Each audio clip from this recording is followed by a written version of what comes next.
What's up? This episode is brought to you by Audible. They're the world's leading provider in audiobooks with over 150,000 titles to choose from. And you get one free just by going to audible.com/iced. That's right. You get a free audiobook and a 30-day free trial at audible.com/ICET just for listening to this show. Real readers get their audiobooks from Audible. Upon initial contact with Ice-T's music, I had envisioned him to be an ill-mannered and psychologically unstable man with an extremely uneducated and barbaric frame of mind, whose raps displayed nothing but ridiculous jargon, shocking sexual audacity, and repulsive images of the ghetto. However, after further analysis of his music, I can deduce that he is the epitome of anti-disestablishment terrorism, who embodies the entire spectrum of the urban experience and struggle. But to make things more plain and simple to the layman, I find Ice-T to be the dopest, flyest, OG pimp, hustler, gangster player, hardcore motherfucker living today. To be honest, I am totally and completely on his dick. Welcome to the Ice-T Final Level Podcast, featuring your co-host, Mick Benzo, and your host, Ice-T.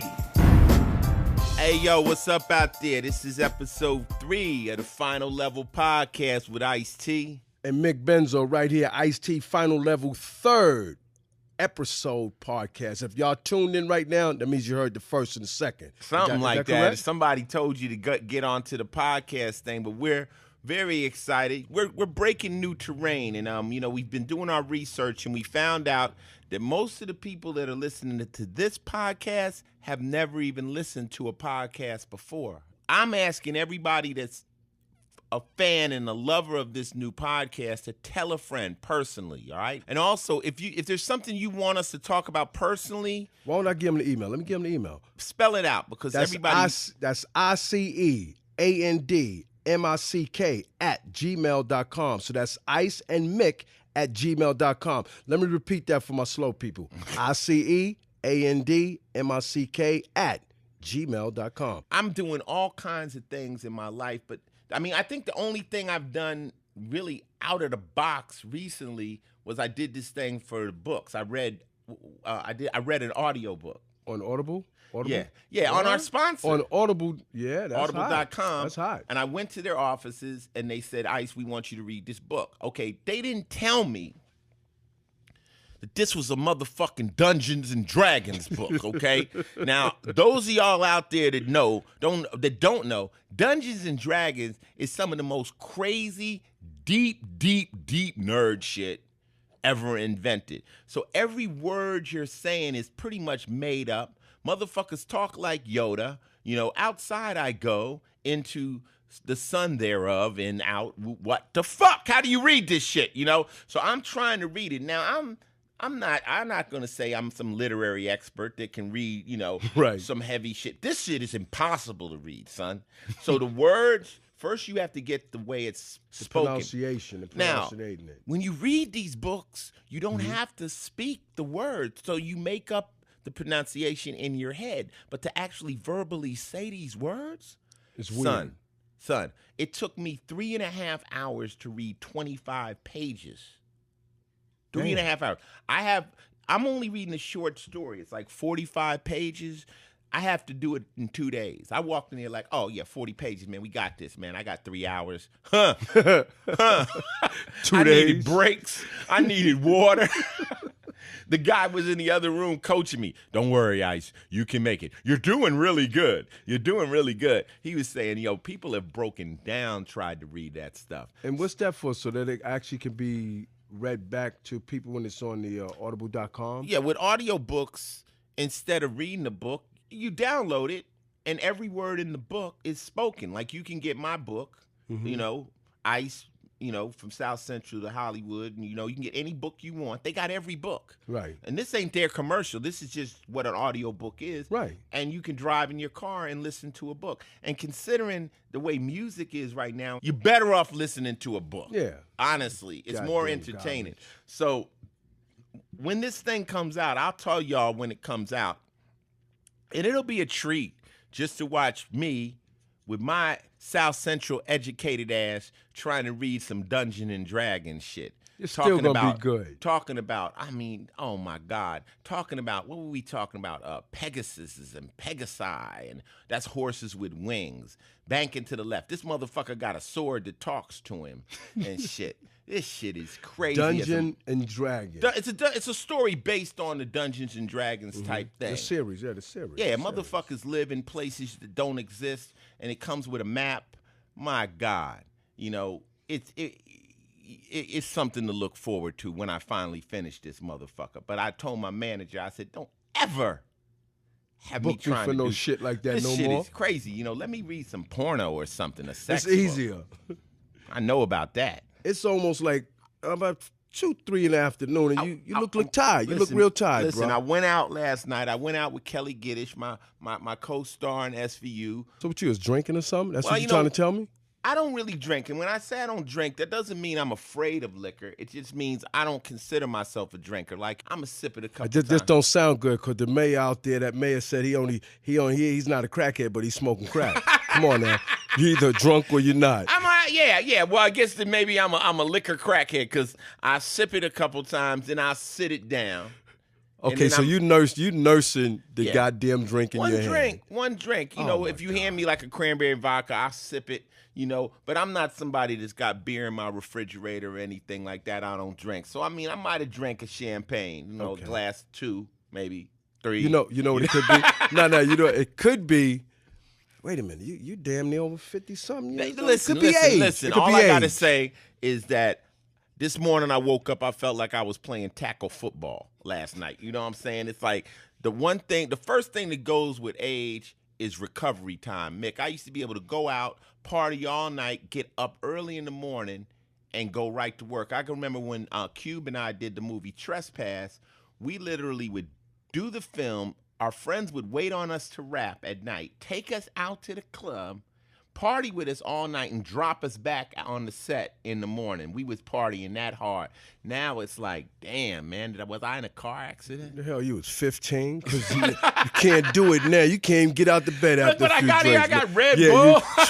Red Bull, water. I mean, come on, man. You said you had two champagnes. Maybe three. Damn. Another thing about me is when I go out, you know, usually I drive, so I'm very concerned with, you know, I don't want to get a DUI or nothing like that, especially a non-drinker, somebody who doesn't go out and get stoned, plastered to get stopped. And, you know, one time, let me tell you a drunk driving story. Okay. I was in Arizona, and we got pulled over right after we left the club, and I think I might have drank a cranberry and vodka. The guy gets me out the thing. They got me outside doing the sobriety test. Mm-hmm. It's 4 police cars, lights. I probably TMZ was there. Everybody, you know, right. People were stopping. They doing the sobriety test. At the end, the guy asked me to blow in the machine, the breathalyzer. Right. He said, like, I blew a 0. No, you weren't even drunk. You didn't even have a drink. He said, blow it again. I blew it. He said, man, you was failing this test. I'm like, I'm nervous, fool. I'm nervous. How am I walk a straight line with 5 cops standing around me with flashlights and pistols? Ooh. I'm like, man, I'm about to lose my job. So, you know, I have a definite fear of getting in trouble and messing up my good thing. And that brings us to my nephew. Oh, you ain't talking about the J. Justin. You talking about the J? Justin. Mr. Justin Bieber. Justin, man, listen, man. Now, once again, I don't really consider this gossip because we're not here to talk bad about the boy. We are trying to save him. I said in the earlier podcast, Usher's a friend of mine, and I looked at Justin as, you know, being like a nephew to me. And we warned him about, you know, what was going on. And pow! It seemed like the day after the podcast came out, he got arrested. So this will be the final, I guess, advice I would give him. You got to lay low right now, dude. He's hot. You're hot. He's hot. And in the streets, when the cops are on you, you got to lay low. You have to disappear.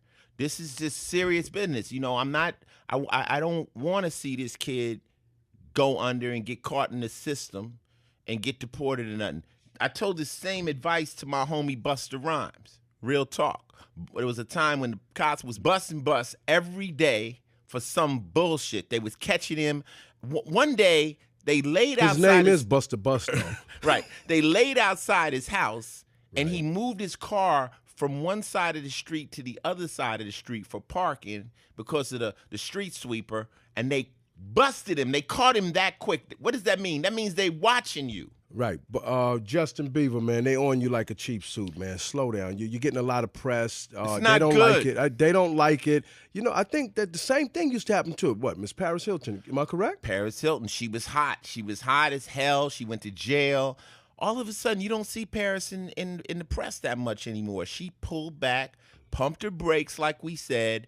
She ain't with that jail stuff. She wised up, and you know, that's all we saying, man. That's all we saying, man. It's love, and just don't continue down this road. Your haters want to see the worst happen to you. And the biggest gangs are the Crips, and they're actually the police. They're in every state, Justin. They're watching you in every state. They not want in the one. publicity. They They want want the publicity. So just slow down. Just slow down, young gun. That's all we talking about. That's Justin. That's from your Uncle Ice and Mick, man. Squarespace is our sponsor for today. They're the all-in-one platform that makes it fast and easy to create your own professional website or online portfolio. I actually use Squarespace to make my website, and you should too. Just look at the icetfinallevel.com site. It only took 2 hours to make, and it looks better than if you paid a pro. Start with a free trial at squarespace.com with no credit card required. When you're ready to purchase a plan, get 10% off with the offer code ICE. That's SQUARESPACE.com, offer code ICE.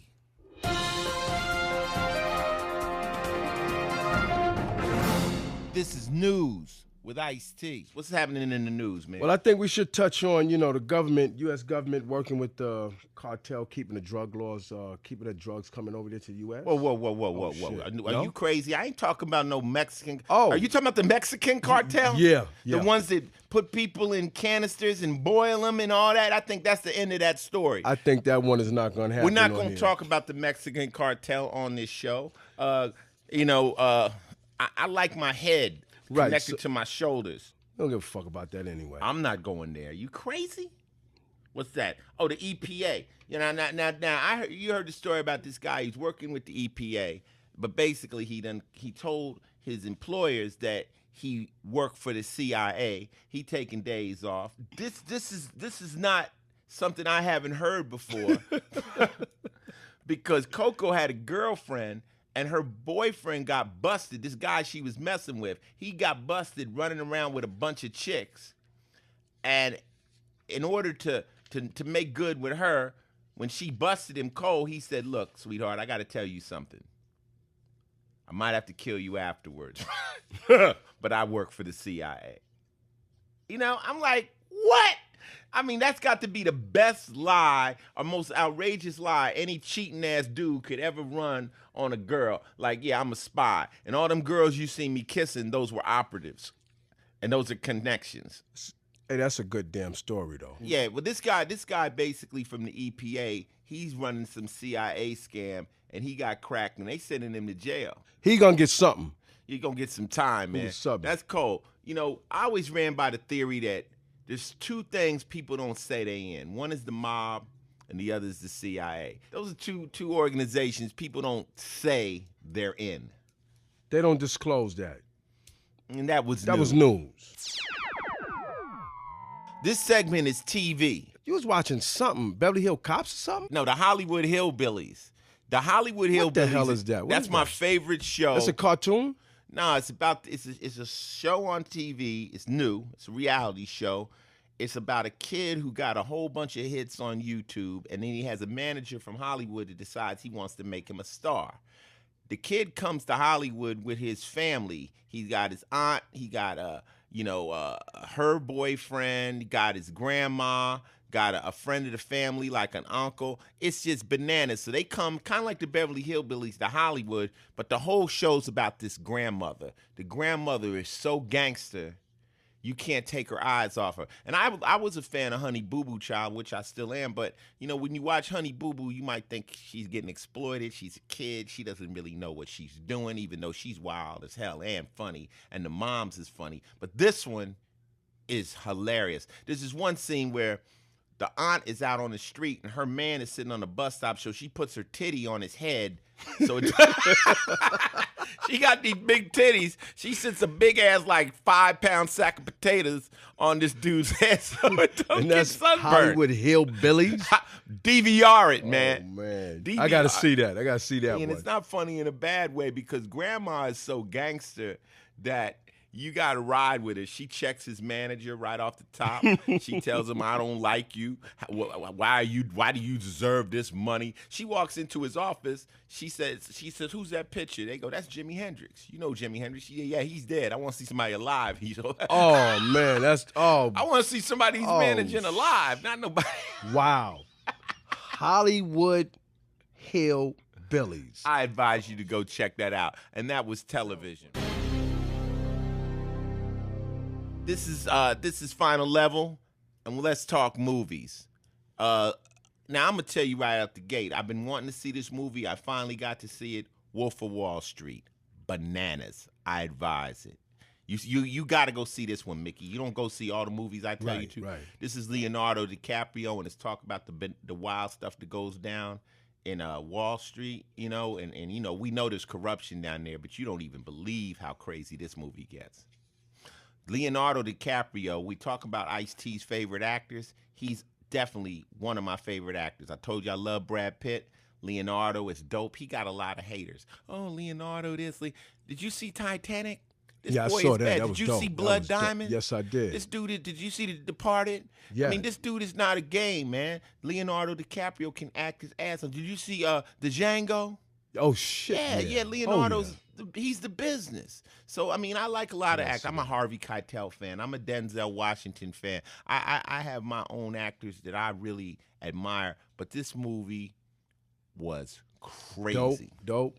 It was crazy. I got to see that one, though. No. It shows you what goes on in the trading world, but it actually shows you how a young guy basically starts in a garage with like a boiler room operation and works his way up. See, what I know about the Wall Street is the inside trading. When you know it's all that you're trying to buy somebody's in there telling you what to buy and when to buy, when to pull out. They're breaking every law they possibly can. I got to see that movie. Yeah, they breaking every law they possibly can, and they not trying to snitch. It's a fun movie, and I think Leonardo killed it. There's one scene in the movie where this guy takes these things called lemons, these kinds of quaaludes, and he has to try to make it to his car.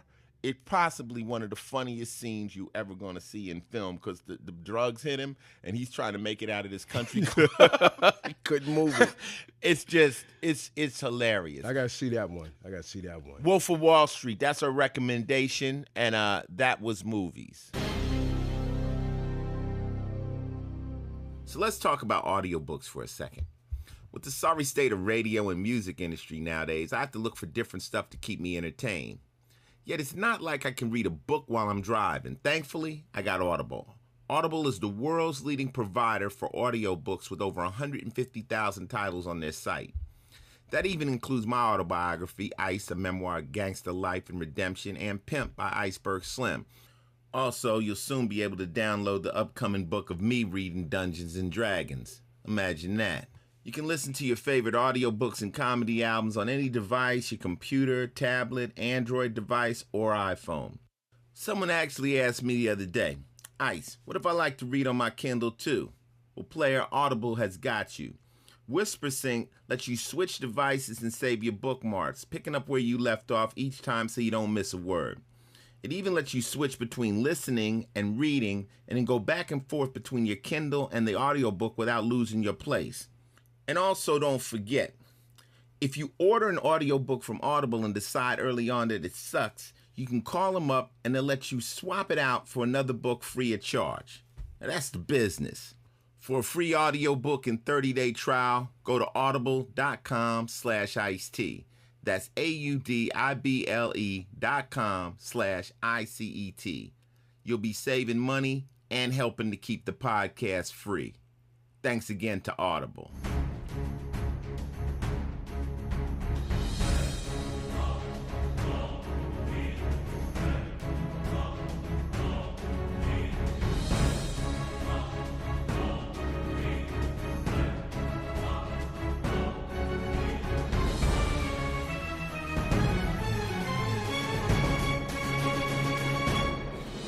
Hey, yo, this is Ice-T, and this is gaming.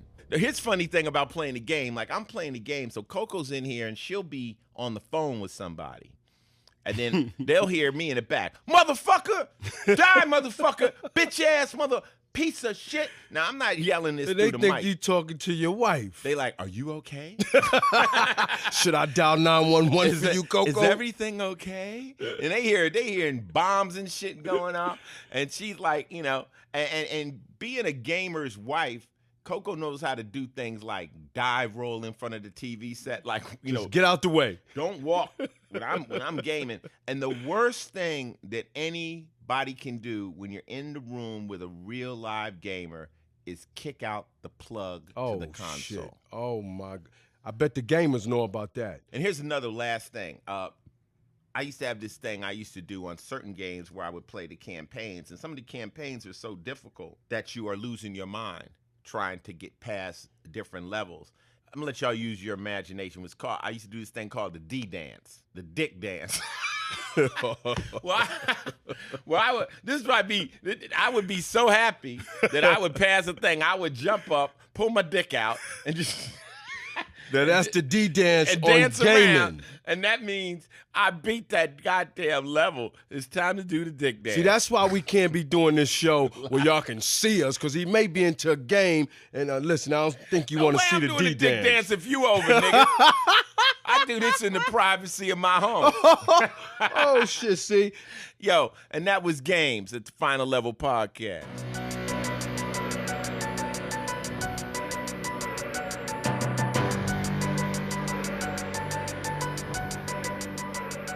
Okay, right now, this is philosophy.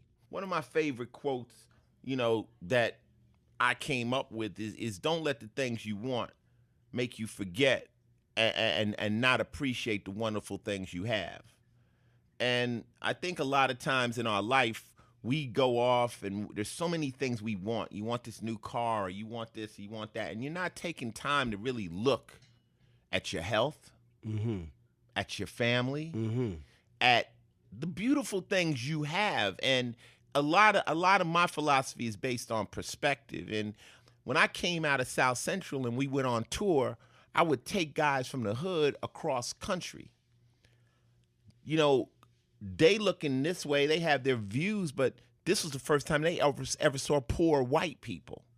You see, because in L.A., the blacks kind of live in a certain area, and white people kind of live on the hill. And you haven't never seen really poverty as far as the way it is in the Midwest and certain places in the United States. White people living in trailer parks having it fucked up. And it changes the way you see life. I can concur to that, man. Like when I went to Angola, Africa, I saw real poverty. Speak on real poverty, man. I mean, when they're out there, they ain't got no shoes on, they ain't got no water. They got to walk around with water on the top of their damn head to even bathe and drink.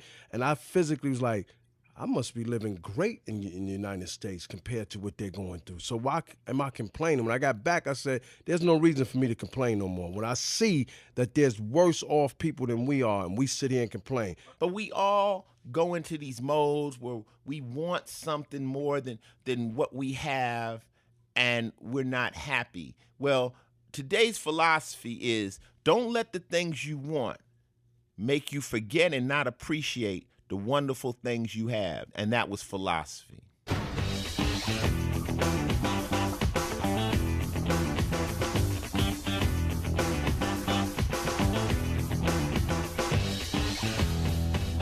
Yeah, okay, so this is the behind the scenes segment, and usually we do behind the scenes at SVU, but I've been getting so many questions about this topic, we're going to flip it this time. We're going to do behind the scenes of Ice Loves Coco. Oh, that's fly. That's fly. That's fly. Now, we've gotten a lot of questions. Everybody's asking about the show, what's going on. So this is a news break. We haven't been talking about it. So now I'm going to break a little bit of the secrecy.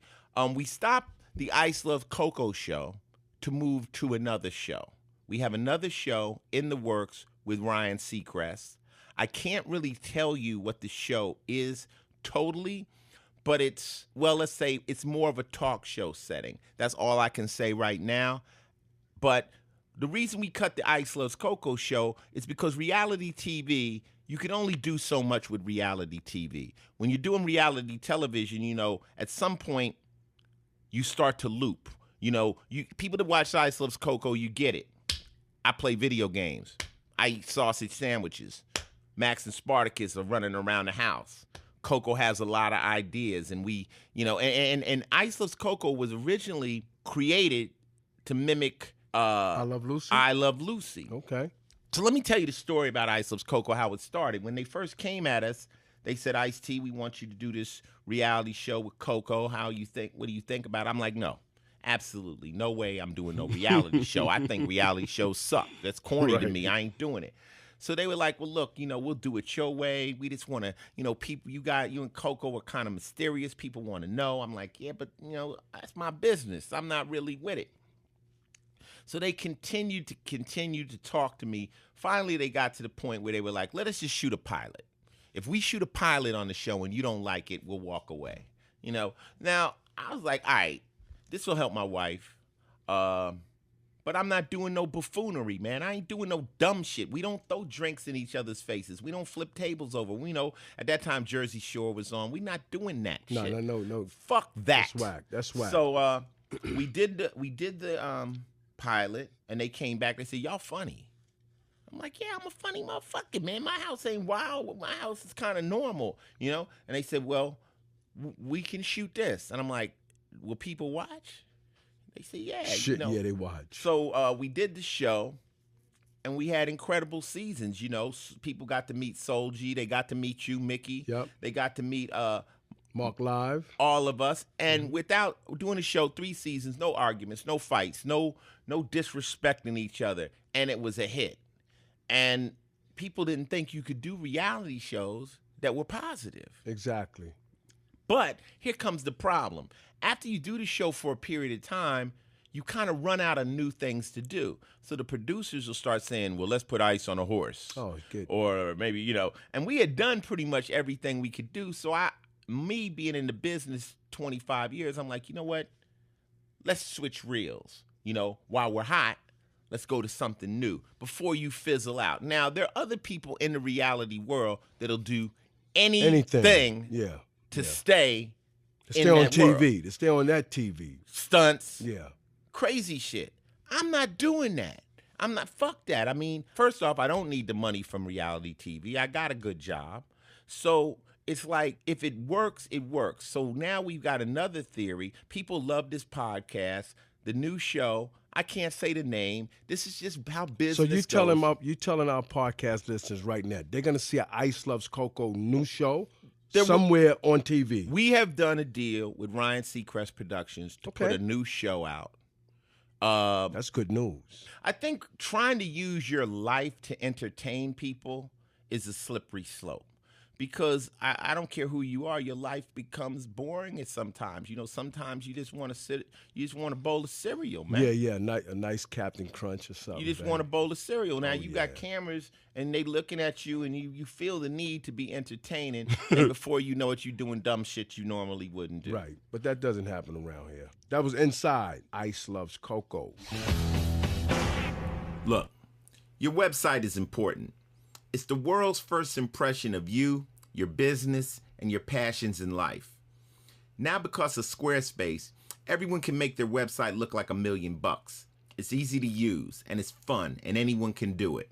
You can even build an online store with Squarespace and sell your physical and digital merchandise online. Squarespace recently announced that as of last week, that now all of their plans support e-commerce. The best part is, if you ever have a problem, They have a support staff available 24/7 to help you out with any issue. Squarespace's plans start at only $8 a month and come with a free domain name when you sign up for a year. $8 a month. Now listen, if you wouldn't go to a big meeting with shit smeared all over you, don't send out a link to your website that sends the same message. Get a free trial with no credit card required just by going to squarespace.com. When you're blown away and ready to confirm a plan, use the offer code ICE to get 10% off. You'll be getting a great deal while you're supporting the podcast, helping to keep it free for you, all right? That's SQUARESPACE.com, offer code ICE. Now, I already got word that my final level people are already building Squarespace websites, and I want to see them. Send your Squarespace website to ICEANDMICK, that's Ice and Mick, at gmail.com, and we might even talk about them on the podcast. Thanks again to Squarespace. Please support them since they support us.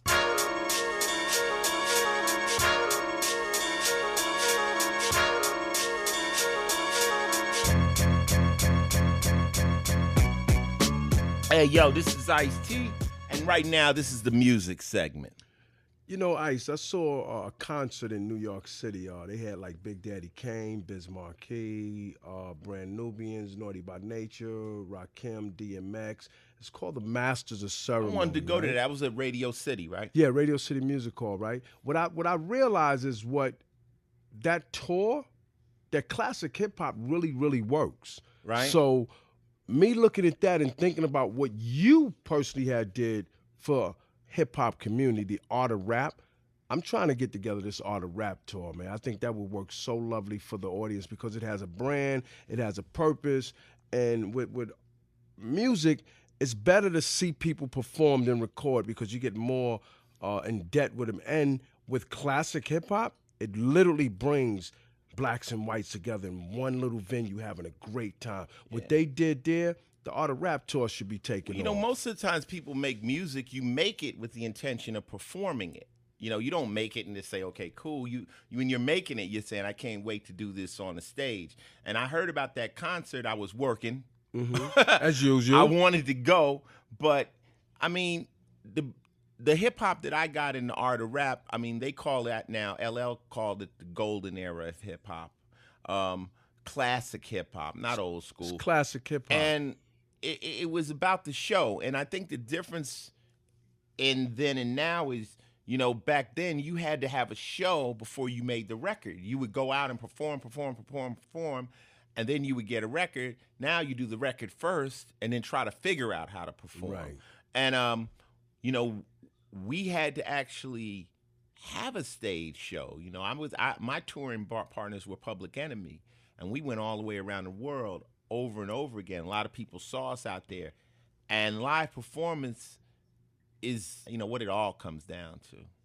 That's what I mean. That's the purpose I'm making. The art of rap is a classic film that you actually put together. I say it's a film, you call it a documentary, but it's classic because it literally had classic artists in it that are still existing in the music game today. And what I saw at that Radio City Music Hall was most of the people in our movie. Classic hip hop works. And they were damn near all of those people that were in the art of rap. So it really works. I mean, why don't you do it then, Mickey? Why don't you start the art of rap tour and get it out there on the road? I'm going to work on that. But y'all need to see the movie too, The Art of Rap. I think it's a no-brainer because hip-hop fans, people that were there when it started, it's close to their hearts forever because hip-hop was a youth movement. Our listeners that are out there listening, the people know that when this happened, they were probably 19, 15, they were in young 20s, and they lived it. Yeah. And it was a cultural experience, just like the 60s. You know, people like, oh, I was there with Janis Joplin, I was there with Hendrix.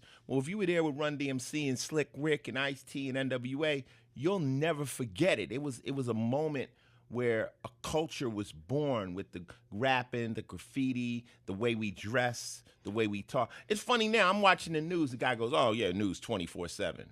24/7. What the hell you heard about? Hip-hop slang. Yeah, 24/7. Hip-hop slang. You know, they're using so much, you know, everybody's rapping, the rapping weatherman. It's just now mainstream. And here's a cold thing. I was talking to this little girl, She looked at me. She said, Ice-T, what song you make? Oh, shit, see? And I looked at her and I said, damn, my music actually came out before you were born. I felt like Frank Sinatra. Right. I was like, Frankie, because baby. since it was such a youth movement, you Right. never felt, you know, that there would be people that wouldn't remember. Mm-hmm. But Tretch said it the best. He said hip hop is the fountain of youth. It's the fountain of youth. And I don't care how old you are or where you're at when you know, that record comes on and it takes you there, you still think you can break dance. Yeah. Your mind say yeah, but your body say no. You know, you still think all those things that happen can happen again, and it's a beautiful thing. I mean, hip-hop is that powerful. Sesame Street is how old? Yeah. Now they got the rapping Cookie Monster. He went from the Cookie Monster to the health food doing that, like the vegetables, but he's rapping, and he's got a chain on like Run DMC. Hip-hop is definitely something that people still respect. The art of rap is something y'all need to see. It's something we need to put together. It's an American art form, and it came from kids, and you know, the beautiful thing about hip hop to me, it was rock and roll again. You know, rock and roll, you know, started with black people. You know, let's get it right. You know, It's fair. Chuck Berry, Little That's fair. Richard, That's Fats fair. Dominoes. You know, they came out and all of a sudden they was rocking the house and everybody was going along with it, and white kids and everybody was dancing at the sock hops, and you know, it was all good. Then people came in and said, well, we can't have these white kids and these black kids partying together. This is going to cause a problem. They separated us. All of a sudden, Elvis remakes, you know, starts making records. You know, Pat Boone comes in, does Little Richard's music. You know, they start to separate us. Then they tell us white people do rock, black people do R&B. Mm-hmm. Basically, hip-hop is rock. We don't R&B the mic. We rock the mic. Exactly. We rock the house. And guess what? Blacks and whites are at it again. And the having white a kids, good time. The white kids came at it. We come to the concerts. It's packed. It's all blacks. It's the most beautiful thing. You know, they want to put the negativity into it. They want to say, "Oh, this is bad music. This, that, and the other." But no music has brought whites and blacks together like hip hop. And there's 40 years of it too. 40 years of hip hop. So That's don't let the greatness. haters dull our shine. That's you know? right. Don't let the haters dull our shine. It's a beautiful thing. You know, it's a beautiful thing. Hip hop, you know. Yeah, and if you ain't checked it out, go check out The Art of Rap. You know, It's shameless classic. plug. It's classic. It's on no, Netflix. but it's classic. You have to see it. I'm telling the podcast listeners that just joining us, check out The Art of Rap. You'll love it. Even if you listen to rap today and you like it or don't like it, just check the movie out just to see the origins of it. You know, if you can sit up at the Discovery or History Channel and look at the origins of the motherfucking pyramids or some shit, you know, I'm sitting over there learning about Greek mythology. I was watching a show last night about the Vikings, okay? Motherfuckers coming from Norway and Denmark and Sweden. I'm gonna learn that. If I got time to do that, then have a little time and listen to some of our history about the art of rap. You know what I'm saying? It's only right. Church. Okay, now it's time to take some callers. This is Ice-T live. Talk to me, baby. Hello? Hey, what's happening? This is Ice-T. How you doing? Oh my God. What? Hi. Oh my God. You called into the... I didn't know. Hi, I'm Sarah. Are you okay? Yeah, but I didn't realize I was actually going to be on air. Like, I didn't realize that I was going to actually, like, be able to speak to you. Yeah, well, this is the podcast. What's going on? What do you want to talk about? Well, just want to say I'm a huge fan of Law and Order. Thank you. I listened to every one of your podcasts. Yeah, and, like, it must have been cool, to see the transition from year to year, like, how it's kind of like changing through year with different actors and characters, and now, the very dramatic season. Yeah, with everybody. I mean, Belzer's gone, the captain's gone. But the thing I try to do on the podcast is give you guys a little insight from my perspective, Ice-T, the actor. And one thing, we don't really know what's going to happen. You know, we get the script, you know, and we look at it and we go, oh, wow. The first thing we check as actors is that we didn't get shot, you know. Yeah, that would not be good. I've been in episodes where I got shot. I turned the page real quick just to make sure I'm still breathing on the next couple pages. So it's one of those things. I mean, are you enjoying the show and the directions it's going? Yeah. I even though I haven't been able to be a fan for 15 years because I'm barely even 15. Like, well, that doesn't matter. It doesn't matter. We got box sets and CDs and all kinds of ways you can go back. But hey, we appreciate it. You know, we've lost fans, we've gained fans, and that's part of the entertainment business. You know, some people may not like the way the show goes. They'll leave, then we'll take on new fans like yourself. So God bless you. Sarah, thank you for calling into the podcast, okay? Next time you see this number, call back. I will. This is Ice-T on the Final Level Podcast. What's up? Hi, this is Brent. I'm out in Sacramento, California right now. When are we going to see Body Count blow it up at Coachella or one of these festivals, man? Hopefully this year. We have all intentions of trying to do Coachella, trying to do, Lollapalooza, trying to do the big events. The difficulty with Body Count is everybody knows I'm on a television show, so it's hard for us to tour. You follow me? So it's not like we don't want to tour, but we have obligations. I'm under contract. I just can't leave. So what we're going to try to do is hit the big concerts, hit some of the metal shows. We can't just go out and gig like we did before. The main thing we're having to do is try to get this album mixed. Right now, the album is in the final stages. The guitar overdubs are going on. I've done all my vocals. And they're going to mix it in Australia because our engineer is leaving to go to Australia. So he's going to actually mix it there.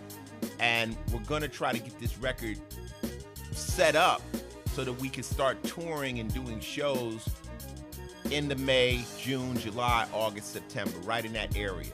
Okay? Because that's when the Law and Order hiatus is. And then we're going to try to hit the big dates. And we've got some incredible new material that I just can't wait to go out and let y'all hear live. I'm trying to hear it, dude. Dre and Snoop did it, and it's going to take me a lot to get out to the desert to go see it. But if I Body Count on the roster, dude, I'm there. That's the business. Okay, thank you, homie. Manslaughter, Nobody's Safe, 2014. Hey, this is Ice. What's happening? Holy hi. Talking to Danica. Where you live, Danica? I'm in Maine. Oh Lord, you colder than us. It's cold down here. What's the temperature in Maine, boo? Right now, I think it's like 4 degrees. Damn. I don't know if I'm ever going to take up residence anywhere north of New York. It's cold. It's cold. I don't blame you. So what do you want to talk about? I want to talk about SVU. I was tearing up when Cragen left 2 weeks ago. People would always ask me, they say, how are the people on the show in real life? When Chris was there, Chris was pretty much the way he seemed on the show, but he's got a real sense of humor. You're gonna see that on his new TV show he's got coming on Fox, which is a comedy. Then Mariska is very much like she seems on the show. Kelly is very much like she seems. Danny, we call him the A student. You know, he's very much like he seems. I'm pretty close to Ice-T. Dan Florek was a goddamn fool. This man would tell jokes. This man was dirty. He was irreverent. He was wilder than Belzer. So now that Belzer is gone and Dan is gone, so are all the dirty jokes. You know, our comedians are gone. So he's going to be missed. Yeah, definitely. Hey, well, thanks for tuning in, and you know, stay with us. Hopefully, we'll have the ratings. We got good ratings so far. We'll have a season 16, and we'll keep entertaining you every week. How about that? Yeah, definitely. And tell a friend about the podcast too. Tell your friends to check this out. Definitely will. Okay, that's what's up. Take care. I'll give you a shout out for Maine. Thank you. Keep it warm. Put a blanket on. Wow, Mickey, this is crazy. Hey. This is the Final Level Podcast. Who am I talking to? My name is Patty. I live in Los Angeles. You're a hometown hero over here. Well, that's good to know. Some people can't go home. I also wanted to ask you, you do look for people that are real same as you, and are trying to make it in the music industry. I came across one of the guys you signed. His name is Flowsick. Incredible. Yes. So now he's in a group and he's signed to Young Money. And I do think that it's kind of because, you know, you gave him a chance and you saw something in him that he, you know, might question or something, but he has a true talent. And I do want to appreciate it because when I saw the connection between you and him, I was like, holy snap. You know what it is that talent is talent. And, you know, when you see talent, you try to help them. You know, I mean, I can't waste my time with somebody out who thinks they got talent, but they don't. I mean, Flowsick was a no-brainer. Now, whether I'm able to get him the record deal or not, he knows that, you know, Ice was in his corner and, you know, he moved over to a label. I mean, this is just how it goes. We got artists right now. We have a singer called Zayn, who's incredible. He'll get signed. I might not sign him, but I don't sign contracts with all these kids that I believe in. I just try to help them. So it would be nothing greater than to see Flowsick become a mega star because we knew, you know, and that's part of it. We knew when he was starting that he was super dope. And anybody out there, if you get a chance, Google Flowsick. This is a Korean kid from New York. Nasty. Nasty. Like when you hear him rap, you like, wow. And he was on our mixtape, which was called The Act of War by Final Level mixtape. God bless him, man. Flowsick is the homie. Hey, but we gonna go to the next caller. Thank you for all that love, okay, boy? You have a great day. Okay, tell a friend about the podcast. I will, for sure. Hey, what's up? This is Ice-T. Who am I talking to? Yo, this is Dave from New York City. How you doing, Ice? What part of New York you in? I'm from the BX. My question is, for the whole world, I know the whole world will be interested in the Art of Rap tour or festival. When are y'all going to put that together? We actually talked about that earlier on the podcast, and you know, they just had a show recently at Radio City with a lot of the legends, and I just think, you know, you basically just got to get the money. It costs money to get a tour out on the road and the right people. I think Mickey be perfect to be the head of that particular tour and get it together. I don't do tours, you know. I'm not a promoter. That's not what I do. You know, they just tell me, Ice, you on this show, and I show up. So I think it's a great idea for somebody that's in that business. And if somebody gave me the call and said, hey, we doing this particular tour, we'd like you to do some dates, I'm there. You know what I'm saying? I don't think anybody would turn it down. I think it would be a logistical situation trying to get the right groups. I think you could actually do a tour that morphed, that would actually have maybe 20 acts, but the show would only be maybe 8. But in the 20 acts, it would move, it would morph. Like, so in one city would be this group of groups. The next city would change with availability. You know what I'm saying? So it just never stayed the same. So some cities would see, say, Dougie Fresh, Big Daddy Kane, Rakim, you know, Cold Crush Bruh. You know, in the next city, they would get Rob Bass. And, you know, you feel what I'm saying? It would mix and twist. And Ice-T and Ghetto Boys over here. It could be huge. Yeah, it could be huge. It'll be a phenomenal thing to put together if that were to come to reality. I think it'll take the whole United States of America by storm, and it'll probably just be filtered overseas and be like a virus. It'll spread throughout all overseas and maybe the whole world. It's just somebody making it happen, man. But thanks for the call. We gonna keep it moving, baby. Thank you very much. Peace. Peace, Mick. Peace, Ice. Who's on the phone? This is Ice-T. Yo, this is Ronnie in Atlanta, Ice. What's up, baby? What's happening in Atlanta, baby? What's good? Hey, nothing. It's just, you know, kind of cold down here like it is. Wait a minute. What's cold in Atlanta? Right now, we at 38. Nigga, that's a heat wave, motherfucker. That's hot. That's a heat wave. Right. It's so cold out here, man. My balls turn into a slushy. Right on. Well, I'm originally from Jersey, so, you know, I done turned into a pussy. What's happening, though? Speak to us. Hey, man, this is a body count question, man, because I'm a guitar player, and I'm actually in a body count, quote-unquote, tribute band. Cool. I wanted to know something, man. With all the flack that you got about Cop Killer, did you get any flack about any of the other songs that Body Count did? No. I mean, just the Cop Killer thing? Just Cop Killer. We did KKK, bitch. Mama's Gotta Die Tonight, Shallow Graves. We were talking, a lot of things we talked about, Smoke Pork on the beginning of the album where I roll up on them and, but the Cop Killer thing was more of a political thing. This was during the time that the cops was out of pocket in the United States. And the cops just found... Well, they're still out of pocket, though. Yeah. They're still out of pocket, Ice. Well, we played about 3 weeks ago at this little local festival thing, and we played There Goes the Neighborhood, which is actually one of my favorites, because I'm a big D-Rock fan.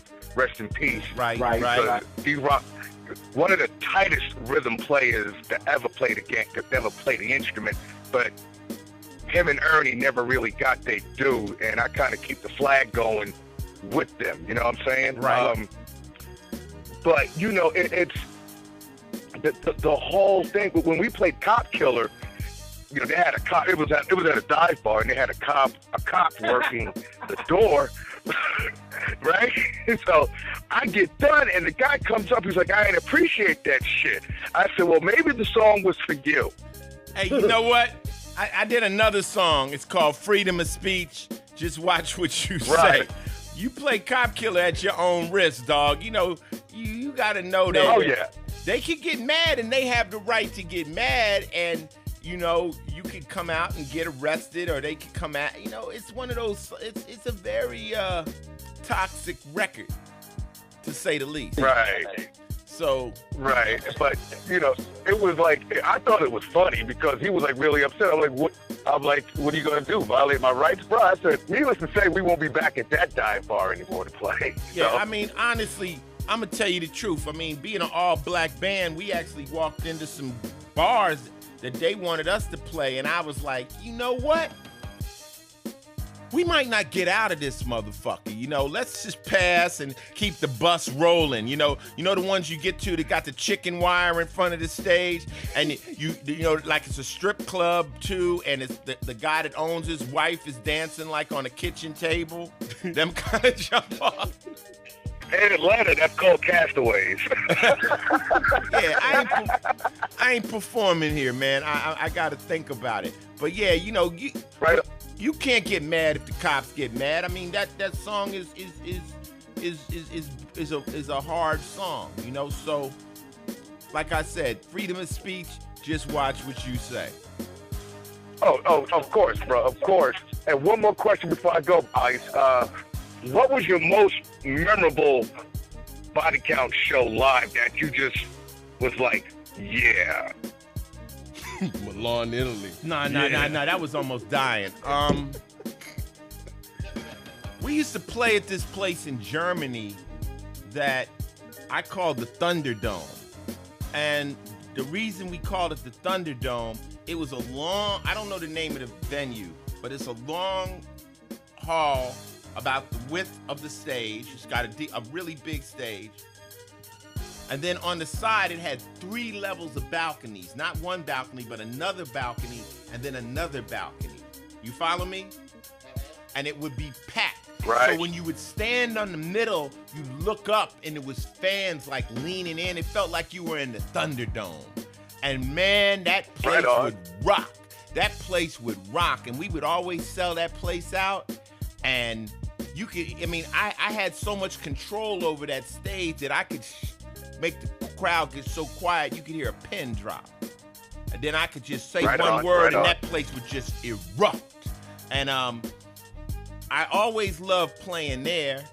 And then I think early shows, the Lollapalooza tour, when we first went out and we really didn't know the power of the group prior to Cop Killer controversy, when we didn't have any controversy, and we used to do the split shows where Ice-T would come out and I performed 30 minutes and then hit him unexpectedly with Body Count and watch the whole place just erupt into the craziest pits you've ever seen. And we are known to have some of the most aggressive pits in rock and roll, and that's compared to groups like Slayer. So, you know, I survived the body count pit. we used to move the mixing boards. You know, like the mixing board that would be way out in the middle. We'd make them hold on to the mixing board because the kids was banging it, you know, breaking through the ropes and stuff. So, you know, we got a song on a new album called There's a Bitch in the Pit, which is about that one girl you always see in the middle of the pit. Right. So you're going to love that record, you know. So, you know, flesh to flesh, full contact, you know. It's all about the bitch in the pit. So thanks. I appreciate, you know, they say when people, you know, I don't go, what do you say, tribute bands and all those, that's really giving us props. So I appreciate what you do, you know, but be careful with our music. It's dangerous. Get you in some shit.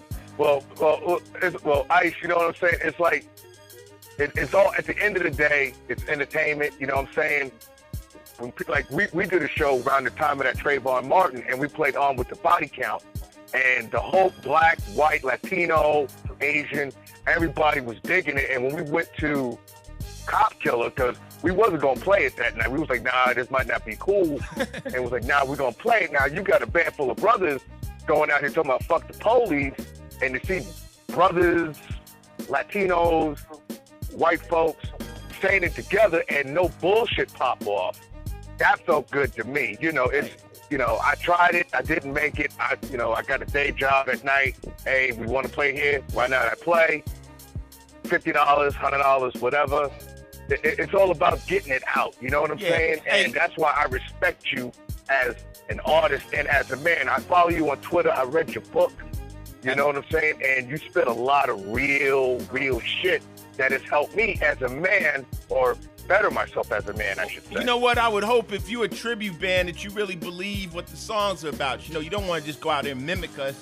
You should feel it, you know? No, here's another one. No, it's all about it, bro. It's all about it, baby. It's, you know, my favorite song actually is Surviving the Game. Yeah, that's about life. Because, you know, that song, that's real shit. Yeah. Well, you know, and when we play it, they're like, wow. Yeah. You wrote that? I said, no, body count. Yeah. Try going to Mississippi and doing KKK bitch and Mama's Gotta Die Tonight. Those are real crowd pleasers. KKK bitch got us ran off the stage, and Mama's Gotta Die Tonight. My mother was actually at that damn gig, and she was like, is that how you feel about me? So, but it's all good. Ice, thank you for taking my call, bro. Much respect. Good karma to you, bro. Peace. I mean, you know, it's funny, Mickey. You listen to the phone calls. There's so much love out there. It really is a good feeling, man. You know, to be in the game this long and to have the people. And we're not screening the calls. We're just taking them as they come in. They're making them through. I mean, ain't no special number. We got real people. We got real family. I don't call them fans. Those are real family members out there. Because they keep you in business. They keep us alive. I mean, it's real talk. So this is the third podcast.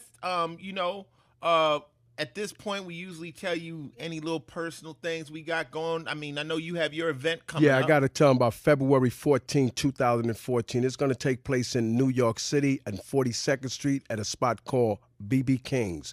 The Aquarius celebration. If you're in town, come on out and have a good time. Lots of people will be there. You won't want to miss it. That's all I got to say. Say it again, date and place. The date is February 14, 2014 at BB King's in New York City. If you're in town, come on and have a good time. You won't want to miss it. So the Aquarius celebration. We actually got a Valentine's Day party. Someplace to go. It's on Valentine's Day. That's the most important part, too. Guess what? Bring your loved ones out. I'm Mick Benzo. Whoa, Paul. I'm out. I'm gone. No, Mick. Tell them why you do this event. Why? Okay, It's Aquarius. But it's the Aquarius celebration. It's the 5th annual one. Myself, my wife, Ice-T, Jamel, my guy Freedom William, my guy Cutman LG. Yeah, all Aquarius, and our birthdays are always around each other. Some of the 13, some of the 15, some of the 17, some of the 16. Some of the 16, but it's all Aquarius, so all zodiac signs. Remember this: you need water or you'll die. Oh, my water God. barrier. See, there you go, the water barrier. We in here. We love y'all. Thanks for the support. Tell a friend about the Final Level Podcast. We know we're getting mostly new listeners to podcasts out there, so, you know, let's get this movement up and running. I appreciate the love. Ice-T and Mick Benzo signing out. That's how I'm living. That's how I'm living. That's how I'm living. That's how I'm living. That's how I'm living. That's how I'm living. That's how I'm living. That's how I'm living. That's how I'm living. That's how I'm living. That's how I'm living. That's how I'm living. That's how I'm living.